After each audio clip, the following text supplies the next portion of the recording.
You know, everybody, welcome back.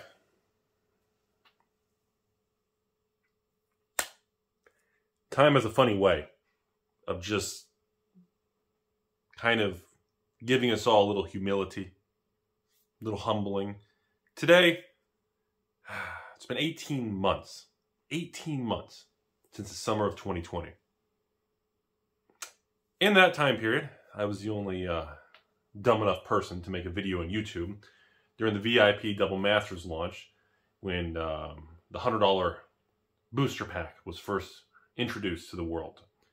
And I knew it would be a hot take and Pitchfork Optimus Prime Army. And I knew a lot of people would be very agitated by it. And I remember telling everybody, and I'll put a link in the description below, and you can watch the original video, and you should look at the comments. You should look at the pinned comment at the top, and you should look at the top comments from some other big YouTubers. It's quite ironic. And again, time has a funny way of just marching forward with all of us.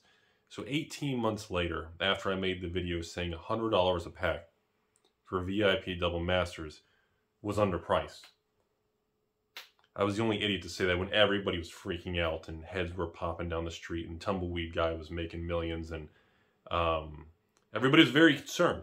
Everybody was all up in arms with Wizards of the East Coast and all this stuff. And, you know, little old Rudy came out and said that, folks, $100 a pack is underpriced on this item. And then we had the full launch and all the VIP Double Masters hit the market.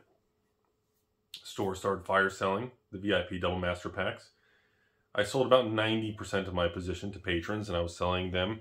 If you're a patron below, you can comment, but I'm pretty sure, I think we were selling it by the case, where 16 packs were in a case. What was I charging? Was it $80 a pack? $85 a pack? I can't remember. A patron will have to comment below. I can't remember 18 months ago. You have to remember, folks, you're talking, you know, probably 100, 120 sales or product lines ago, and I just don't remember. And I look back at that.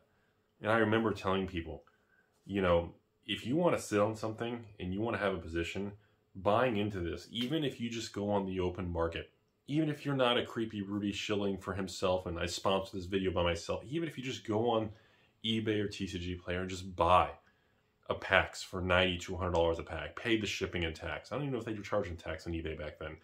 Even if you paid the $100, I was discussing in that video that it's still underpriced. And time is going to show the outcome of right and wrong and my perspective. And here we are, a lot faster than I had calculated. I thought it was going to take 2 to 3 years. Here we are, approximately 18 months from that particular video filming, as of the filming of today, which we are now heading to the end of January in 2022. The cheapest VIP Double Masters, just sealed pack, on TCG Players, $170 plus tax. So for everybody who bought, even if you paid Rudy Patron $80-85 a pack, or I don't remember what I charged, or if you just bought on the open market for $100, you've essentially gone from 80 to 100, or even 100. You've essentially, even if you paid $100 a pack, you went from 100 to 170 in 18 months. Well, Rudy, you're full of crap again. I had to sell it. Shipping and fees. I'm going to lose 9%. And okay, fine. We'll take off 15% to make the Timmies, keep them at bay in the corner. We got to build a moat to keep the Black Knight at bay. Remember that. And, you know, even if we take off 15%, instead of 170, let's say you walk away with around 150. Even if you paid full market price at 100, 18 months, you're up 50%. 50% in 18 months. And yeah, I know, it's no 10x to the moon and 10x 1000%, you know, cool stuff, stonks go up. Oh wait, they haven't been going up the last few weeks. A little turbulent, it's okay. We go through that stuff, just stay the course. But, you know, the point of, let's have a real talk now. We've got a little memes and kind of the reflection out of the way, but, you know, we're on the backs of Double Masters 2 or Quad Masters, whatever you want to call it, coming out within the next 6 months. And, I do expect, because of the massive success of VIP Double Masters in the first one, I do expect Double Masters 2 coming out in 2022 in the next 6 months to have some sort of VIP or collector's packs or if they stick with the VIP business model, which I personally believe they will, but that's just a theory. Again, the price point will be a little higher, probably maybe $125 a pack instead of $100 to adjust for, you know, crazy inflation, money machine go burr. And again, before we even know anything about the product, before we even know if there's a collector's booster or a VIP, I want to be on record. Double Masters, Quad Masters, with whatever the specialty product is, it's going to be underpriced. The market's going to throw a hissy fit because it's going to think it's overpriced because people can't think long term. All they see is short term, and their heads just turn into cabbages and, you know, hot dogs and hamburgers and silly crap. And I think this is a huge case study and just an important lesson for all of us, including myself, to look at the VIP Double Masters. In 18 months, how did we go from bottoming in the 80s for VIP Double Masters to $170 a pack in 18 months? Oh yeah, okay, let's add another layer to the lasagna. How did the regular Double Masters booster boxes, which, what were those, like $250? $300? I don't even remember what those are. If you're a patron, tell me what I charge you. Did I charge you $1,000 a box? Probably. You know, how did the Double Masters draft boxes go from $250, $300, or $350? I don't even remember. $350? $300? $300 a box to $500. What shifted? Because I can tell you right now, it wasn't the cards within the box. It wasn't the expected value of the cards within the box. Oh, wait, that's right. That's fucking right. The same thing that we've repeated for 6 years in this channel. Expected value becomes less and less important as the product ages. You can literally graph it. As the product accrues additional time under its belt, it separates from expected value. You don't need the cards within the product to increase in value for the sealed unit, item, product, case, box to move in price. Natural market forces, age, attrition, and the people who held it get rewarded as the market progresses forward in time. And this is quite an incredible example of even me getting the time frame incorrect.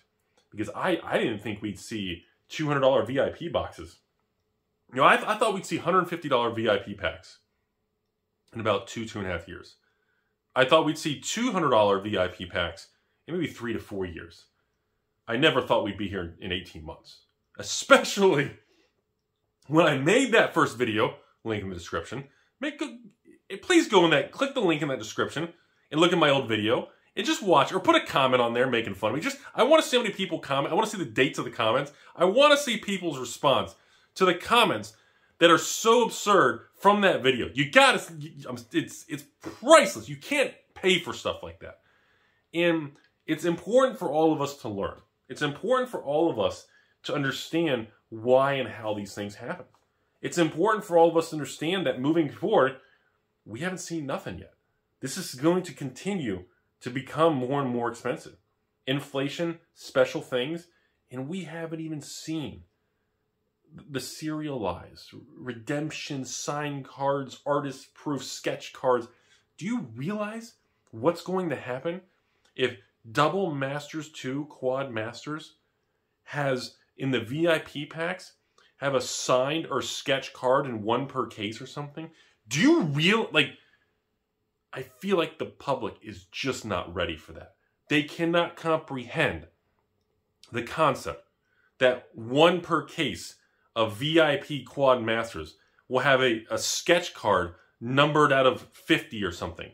The market just can't. Can you imagine a Force of Will or a Jace the Rudy sculptor or some sort of Snappy or our girl Lily coming in and Steve Argyle doing a sketch of Lily that's 1 out of 10 with a framework of VIP Double Masters or something, or framework of... Can you imagine the exclusivity, the uniqueness, the owning something really cool and special and symbolic of that time? It would reward the younger, newer players of something special and truly iconic, a pseudo reserve list or a pseudo truly special item that they can trade their money for and be proud to own something of true long-term value. And that, I think, is pretty fucking cool. And I think that's pretty respectful out of the new generation who's going through all kinds of economic inflation stuff. And I think it's respectful and neat that they can work hard, make money, and buy something new that will stand the test of time. I think that's a great concept. And I don't think anyone's ready for it. And I just want to make a video today to let everybody know, you know, I can get into just the whole haha, told you so, but it's more important than that. It's more of a what have we learned, how did it happen, why did it happen, and what can we learn from this example over 18 months that can be compared to today. I mean, we're in a time where, I'm sorry, but last time I checked, Strixhaven draft and Strixhaven stuff is just worthless, according to everybody. Adventures Forgotten Realm and D&D collector boxes, I'm the only idiot who bought a ton, and the market says they're worthless. Let's see here. Innistrad, Return Innistrad, or Innistrad 3, Midnight Hunt, Crimson, triple feature. Nobody cares. You can't even, I mean, all the prices have collapsed. Expected values are terrible. Collector boxes are below distributor store costs. Everybody's losing money. And it's just like, that's where we're at. That's where we're at today. Not much changes. Okay? This feels very, the bear market of these new Innistrad sets, these new Magic products, are very similar to what I went through. Not quite as extreme, but we're getting there. Of what I went through in 2018 with, you know, Amonkhet, Hour of Dev, and, you know, Iconic and M25. And that was an era that nuked 1/3 of game stores. Dropped Magic, went out of business, and everything. The losses were just disgusting. And here we are. When you see a case study like this, I just want to make sure we have a video, a follow-up video, a proof of record that we see, we acknowledge, and we can learn from what happened and how we got there, what were the variables. And in conclusion, in my opinion, it's a special product. It had a very tight, limited print run. It wasn't printed to oblivion, so that created market confidence. And essentially, VIP packs. I did a ton of box openings. They were mega epic to film, to open. They're a lot of fun. The biggest mistake I think Wizards did with VIP was they didn't put the logos on the wrapper. Why? I have no idea. I'm assuming because it was printed at a different facility, assembly line, machine that didn't have that. I'm assuming. But besides that, it was just, I look back at all that. And this is, it's a hell of a story, folks. And it's worthy of having this video. So there's a record of it as we march in the future. And, you know, the next 5 years, people who join Magic aren't going to know about this. So, Quad Masters coming our way, right? Am I right, everybody?